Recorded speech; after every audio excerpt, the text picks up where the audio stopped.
There is at least one Harris who doesn't believe in open borders. Donald Harris, an emeritus professor at Stanford University, issued a warning against mass immigration of low-skilled workers in a 1988 treatise he co-authored titled Black Economic Progress, An Agenda for the 1990s. Harris, now 86, was unequivocal at the time. Trends in international trade have moved against U.S. workers, he wrote. U.S. immigration laws have been modified in ways that increase the influx of low-skilled workers, who compete with native-born youths and low-skilled adult workers for low-skilled jobs. This shift has been a particularly serious problem for blacks, who constitute a high proportion of the low-skilled adult workers, according to the book. Harris, a Marxist economist, lives just 2 miles away from his daughter in Washington, D.C., but the two rarely speak.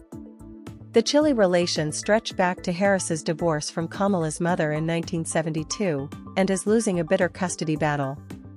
The book, published just 2 years after the 1986 immigrant amnesty law signed by then-President Ronald Reagan, is typical of far-left economic thinking on immigration. Vermont Senator Bernie Sanders was once a sharp critic of mass migration and blasted open borders as a Koch brothers proposal. It would make everybody in America poorer, Sanders told lefty columnist Ezra Klein in 2015. Vice President Harris has supported granting illegal aliens pathways to citizenship, and continues to make the idea a pillar of her 2024 presidential race. The U.S. Citizenship Act of 2021, which the Biden-Harris administration introduced on their first day in office, would have granted legal status to millions of illegal aliens currently living in the United States.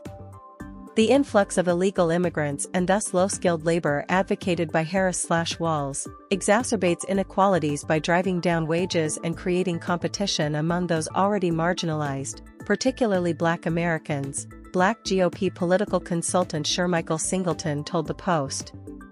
The welfare of native-born citizens, particularly those who have historically faced injustices like Black Americans, must come first.